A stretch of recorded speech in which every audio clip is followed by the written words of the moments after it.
दूर रहो ऐसे लोगों से जो दिखावा करते हैं।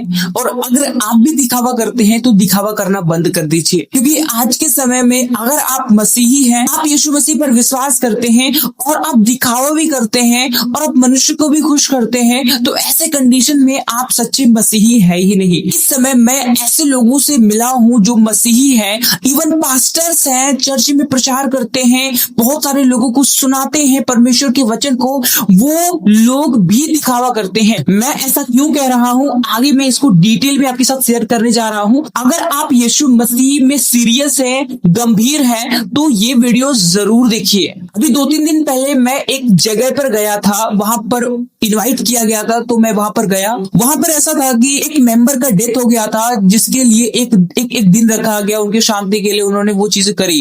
इवन वहां के जो लोग थे वो भी पास्टर थे। मैं वहां पर गया और वहां पर मैंने देखा कि वहां पे पास्टर्स भी मौजूद थे, 2-4 पास्टर थे और भी लोग थे जो मसीह को मानते थे। लेकिन विश्वास करिए, वहां पे बहुत सारी चीजें प्रेयर से भी हो रही थी। ऐसा नहीं है कि प्रेयर नहीं कर रहे थे, प्रेयर भी किए वो, और उनका प्रयास था कि अधिक से अधिक वचन से और परमेश्वर के कलाम के अनुसार हो। लेकिन इतना प्रयास करने के बावजूद ऐसी बहुत सारी चीजें थी मसीह के वचन के अनुसार नहीं थी, बल्कि रीति रिवाज के अनुसार थी, अन्य धर्मों के रीति रिवाज के अनुसार थी। शॉकिंग बात यह है कि वो रीति रिवाज मना रहे हैं, नहीं कर रहे हैं, इससे हमें कोई मतलब नहीं है कि वो क्या कर रहे हैं। बट मुझे ताज्जुब इस बात से हुआ, मुझे आश्चर्य इस बात से हुआ कि वहां पे पास्टर भी मौजूद थे और पास्टर इसके लिए कुछ क्यों नहीं कह रहे थे। जब मैं उनको देखा कि मेरे पीछे 2 पास्टर्स बैठे हुए थे और मैंने देखा कि बहुत नॉर्मल है, और मेरे मन में ये सवाल आ रहा था कि इतना सब कुछ देखते हुए भी, इतना सब कुछ होते हुए भी ये लोग सवाल क्यों नहीं उठा रहे हैं, ये लोग कुछ प्रयास क्यों नहीं कर रहे हैं। मेरे मन में आया कि मैं उनसे पूछूं कि सर आप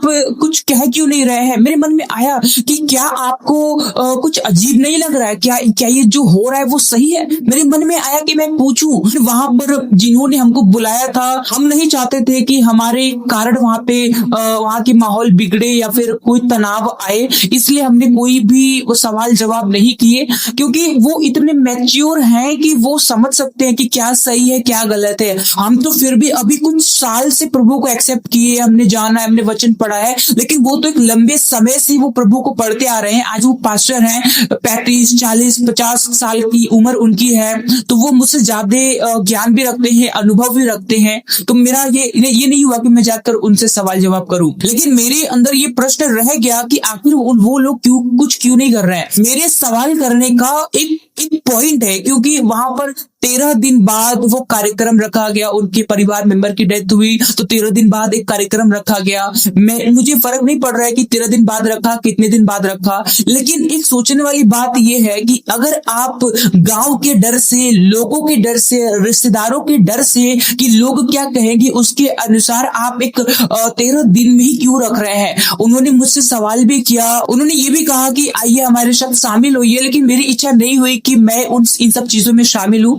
और उन्होंने काफी बातें कही कि आप शामिल नहीं होंगे, ये सही नहीं हो रहा है, आप सही नहीं कर रहे हैं। वो दुखी हो गए, लेकिन मुझे फर्क नहीं पड़ा, क्योंकि मैंने उनको साफ कहा कि क्या ये अच्छा है कि मैं आपके कहने पर या फिर आपको खुश करने के लिए मैं ये चीजें नहीं कर सकता।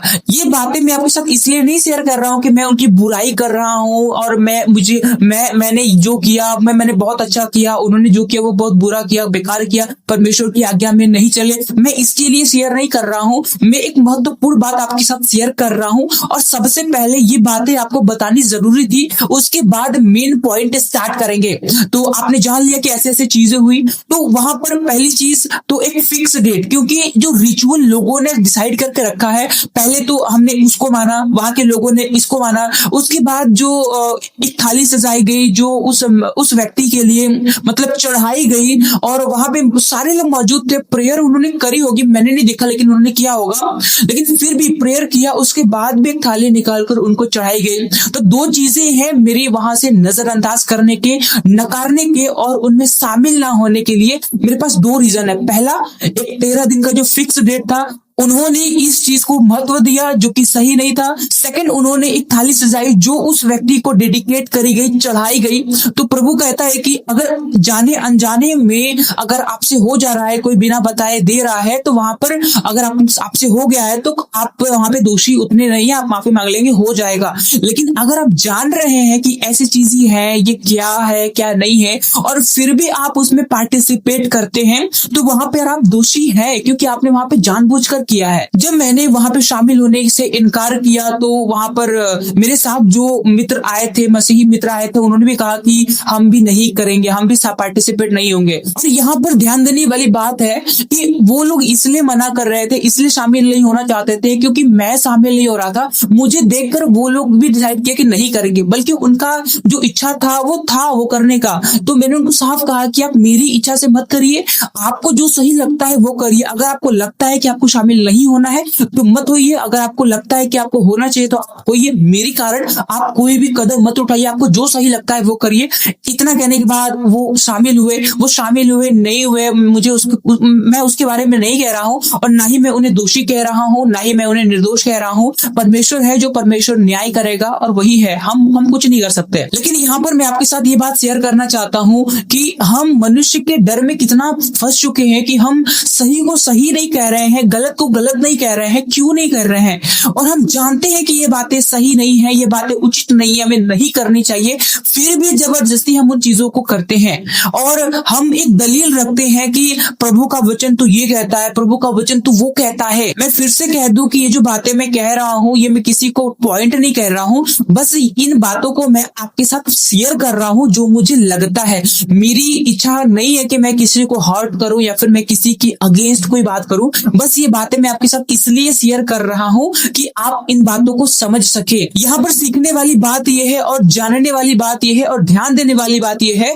कि यहाँ पर हम जानते हैं कि परमेश्वर का वचन हमें मना करता है इन चीजों को करने से, लेकिन हम करते हैं क्योंकि हमें अपने फैमिली का डर होता है, हमें अपने दोस्तों का डर होता है, हमें अपने रिश्तेदारों का डर होता है, हमें अपने पड़ोसियों का डर होता है, हमारे अंदर मनुष्य का डर होता है। परमेश्वर कहता है कि तुम्हारे अंदर अगर मनुष्य का डर है तो तुम परमेश्वर का भय नहीं मान सकते और परमेश्वर के वचनों पर तुम नहीं चल सकते। और ये बात आप भी एक्सेप्ट करेंगे अगर आप ईमानदारी से अपने आप को जांचेंगे, तो आप ये जानेंगे कि हमने भी ऐसे बहुत से काम किए हैं जो परमेश्वर की नजर में उचित नहीं थे, और हम जानते थे कि यह परमेश्वर की नजर में उचित नहीं है, फिर भी हमने जानबूझकर किए क्योंकि लोगों का डर था। मैंने भी किया है, अभी इसी महीने मैंने ऐसे कुछ काम किए हैं जो मुझे नहीं करने चाहिए थे, लेकिन मनुष्य का सोचकर, अपने प्रियजनों का सोचकर, अपने घर वालों का सोचकर, अपने मित्रों का सोचकर हमने वो काम किए हैं, हमें वो रियलाइज हुए हैं। तो जो हमने कर दिया है उसके लिए हम माफी मांगे और आगे हम सावधान रहे। और एक बात मैं आपके साथ शेयर करना चाहता हूँ, क्या आप जैसे आज से पहले आपने 99 गलती करी और आज आपको एक और गलती करने के लिए लोग कह रहे हैं, और वहां पे आपको याद आ रहा है कि अगर मैंने ये करने से मना किया तो ये व्यक्ति मुझसे नाराज हो जाएगा, ये दोस्त मुझसे नाराज हो जाएगा, ये पड़ोसी मुझसे नाराज हो जाएगा, और ये रिश्तेदार हमसे रिश्ता तोड़ लेगा। चलो छोड़ो, 99 गलती तो कर ही दिए हैं, एक और गलती सही कर लेते हैं। तो मैं आपके साथ ये बताना चाहता हूँ, क्या ये उचित है कि हमने पीछे तो गलती की और अब हम इसलिए गलती कर रहे हैं क्योंकि हमने और गलती करी है, हम सेंचुरी पूरी कर रहे हैं? ये दिमाग से निकाल दीजिए। और यहाँ पे सबको बहुत ईमानदार होने की जरूरत है। ये बिल्कुल नहीं है कि आपने बीते समय में गलती करी है तो आप आज भी गलती करें, क्योंकि कुछ लोग कहते हैं कि देखो कितना ईमानदार बन रहा है, देखो कितना शरीफ बन रहा है, इतना पाप करता है, इतना गलती करता है, और अभी हम करने के लिए बोल रहे हैं तो बहुत बहुत शरीफ बन रहा है, बहुत ईमानदार बन रहा है, और वहां पर हम सामने वाले का मन रखने के लिए वो गलती करते हैं। लेकिन हमें वो गलती नहीं करनी है, क्योंकि जब हमें रियलाइज होता है कि हमें ये नहीं करना है तो नहीं करना है, उसकी कॉस्ट चाहे जो हो, क्योंकि मनुष्य को खुश करना अनहोना है। प्रभु का वचन भी कहता है कि अगर तुम मनुष्य को खुश करना चाहोगे तो तुम नहीं कर पाओगे, और तुम प्रयास भी मत करो, क्योंकि आज अगर तुम कोई काम करते हो और आज तुम्हारे काम से मनुष्य खुश होता है तो कल तुम ऐसा कोई काम कर दोगे जिससे वो व्यक्ति नाराज हो जाएगा। आप सोचिए कि आज भी आप किसी को खुश करने के लिए, किसी का मन रखने के लिए कोई काम करते हैं, उसका मन रखने के लिए आपने बीते समय भी बहुत सारे काम किए हैं उसका मन रखने के लिए, अब सोचिए कि अगर आज आप उसकी बात को नहीं मानते हैं तो बीते समय में आपने जो जो काम उनको खुश करने के लिए किए हैं उसका क्या परिणाम होगा। क्या वो काम कि आज के न करने के कारण क्या वो आपको सोचेगा चलो ठीक है उसने पिछला बात उसने माना है, चलो आज नहीं माना छोड़ दो जाने दो कोई बात नहीं। लेकिन लेकिन लेकिन मनुष्य ऐसा नहीं करता है। वो हमारे आज के काम के कारण, हमारे आज के काम के आधार पर हमारा भविष्य तय करता है।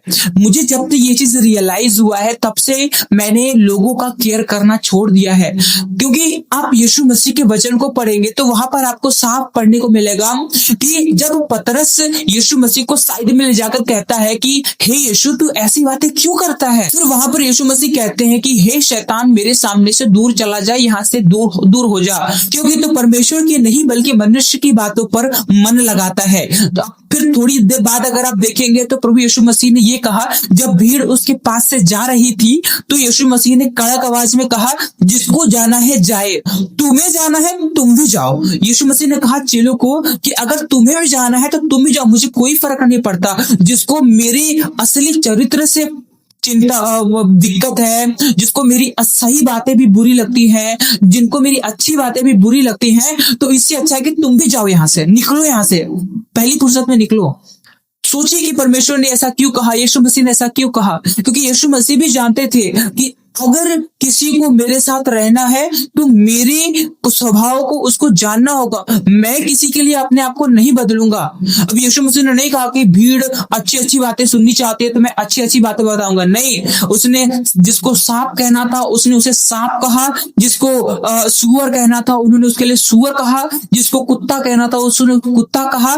तो यीशु मसीह ने हर एक को वर्ड्स कहे हैं, लेकिन बहुत सारे लोग हैं जो भाग गए और कुछ लोग टिके रहे। जैसे वो अन्य जाति स्त्री जिसको परमेश्वर ने कहा कि नहीं ये रोटी बच्चों के लिए है, मैं तुम्हें नहीं दूंगा, लेकिन वो भी जबरदस्ती रुकी रही क्योंकि वो जानती थी कि यीशु मसीह एक ऐसे पवित्र जन है जिनकी उपस्थिति मेरे सारे परेशानियों को दूर कर सकती है। जक्कई जानता था कि यीशु मसीह एक ऐसा पवित्र जन है, अगर उसने मुझे माफ कर दिया तो मेरे सारे पाप क्षमा हो जाएंगे। वो जो एक स्त्री थी जिसको लोग पत्थर मारने के लिए भी तैयार थे, वहां पर यीशु मसीह ने एक मौका दिया कि जा फिर से पाप न करना, और उसके बाद उसका जीवन बदल गया। और चेले भी कहीं ना कहीं पापी थे, लेकिन यीशु मसीह के साथ रहते रहते वो भी पवित्र हो गए। तो हमारी संगत डिसाइड करती है कि हमारा फ्यूचर क्या होगा। हमें किसी के लिए बदलने की जरूरत नहीं है। अगर हम सही हैं, अगर हम सही कर रहे हैं और हम किसी को खुश करने के लिए, किसी को आनंदित करने के लिए, किसी का मन रखने के लिए हम ऐसा कोई काम न करें जिससे आने वाला समय हमारे लिए विकट हो जाए। अगर आप बाइबल पढ़ते हैं तो आपने एली के बारे में सुना होगा, जो कुर्सी पर बैठा होता है और वो वहां से गिरता है, उसकी गर्दन टूट जाती है और वो वहीं मर जाता है। आप सोचिए कि आप कुर्सी पर बैठे हुए हैं, या फिर आपने कभी अपने बड़े बुजुर्गों से या फिर अपने आसपास कभी ये सुना है कि कोई व्यक्ति कुर्सी पर से गिर गया, टेबल पर से गिर गया और उसका गर्दन टूट गया और वो मर गया? नहीं सुना होगा। लेकिन एली के साथ हुआ।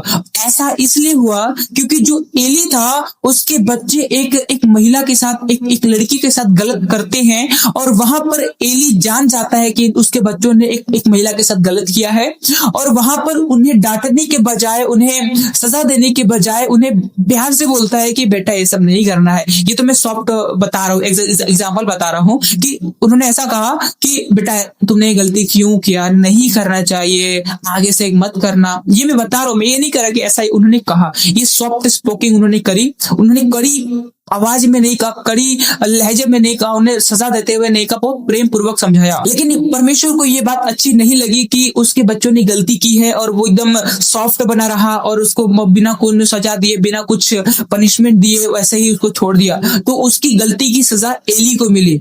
वैसे ही अगर आज आप किसी के गलती को छिपाने के लिए या किसी का मन रखने के लिए गलत बातों में भी हाँ करते हैं, गलत बातों का भी सपोर्ट करते हैं, तो वहां पर आप भी उतने ही दोषी हैं जितना कि वो। उसको जो सजा मिलेगी मिलेगी, लेकिन आपके लिए भी एक सजा निर्धारित होगी। इसलिए जहां पे आपको कड़क होना है आप कड़क रहिए, जहां पे आपको लगता है कि नहीं यहाँ पे मुझे आवाज उठानी चाहिए तो वहां पे हमें आवाज उठानी चाहिए।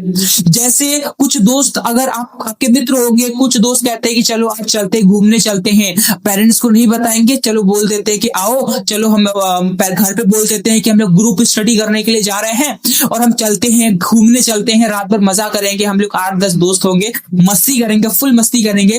तो वहां पर हमें रुकने की जरूरत है। ये मैंने एक एग्जांपल बताया, ऐसी जगह पे जहां पे झूठ है, फरेब है, धोखा है, चालबाजी है, चापलूसी है, जहां पे कॉमेडी है, जहां पे बस फालतू की बातें हैं, जहां पे कोई मेन टॉपिक नहीं है, कोई भी सीरियस बात नहीं है, ऐसी जगहों पर आपको नहीं सेलिब्रेट करना है, ऐसी जगहों को आपको पार्टिसिपेट नहीं करना है, ऐसे लोगों के साथ नहीं रहना है, अवॉइड करना है ऐसी चीजों को। आज के इस वीडियो में मैं आपको केवल इतना ही बताना चाहता हूं कि आप अपने आप को बचा कर रखिए, वरना वो है जो आपको चुराना भी जानता है, फाड़ना भी जानता है, खाना भी जानता है, वो आपको खत्म कर देगा। क्योंकि उसके लिए बस आप एक गेट खोलेंगे और वो एंटर कर जाएगा। हम आपसे यही रिक्वेस्ट करेंगे कि दिखावा मत करिए, परमेश्वर से जुड़े रहिए, जितना हो सके अच्छाई दिखाइए अपने आप को, अपनी रियल स्टेट दिखाइए कि आप हैं क्या। आप किसी के लिए अपने आप को मत बदलिए। हमारी आशा है कि आज की वीडियो के संदेश को आपने समझा है और आप उसको अपने जीवन में भी लेकर आएंगे। एंड टू एंड हम फिर से कहेंगे कि दिखावा नहीं करना है, जितना हो सके ईमानदार रहिए, परमेश्वर के वचन को फॉलो करिए और मनुष्य का भय मत रखिए, क्योंकि मनुष्य आपको किसी भी प्रकार से लाभ नहीं पहुंचाएगा। आज आप उनको खुश करेंगे, कल आपके किसी ऐसे काम से वो दुखी हो जाएंगे और आपकी सारी अच्छाई खत्म हो जाएगी, एकदम नजरअंदाज कर दी जाएगी। इसलिए आप वही करिए जो सही है, जो ईमानदार होगा, जो सच्चा होगा, जो आपको सही समझेगा, वही आपके साथ रहेगा। और जो आपके साथ मतलब से रहेगा वो आपसे दूर चला भी जाएगा तो कोई फर्क नहीं पड़ता। हमारी आशा है कि आज के वीडियो के संदेश को आपने समझा है। अगर आपको वीडियो अच्छा लगा हो तो वीडियो को लाइक, चैनल को सब्सक्राइब जरूर से कर लीजिएगा। और अगर आपने कुछ सीखा है तो कमेंट बॉक्स में जरूर कमेंट करिएगा। और अगर आप अपनी गवाही हमारे साथ शेयर करना चाहते हैं तो आप उनसे कांटेक्ट कर सकते हैं। आज की वीडियो यहीं तक, मिलते हैं नेक्स्ट वीडियो में। आप सभी को जय मसीह की, प्रेज़ द लॉर्ड।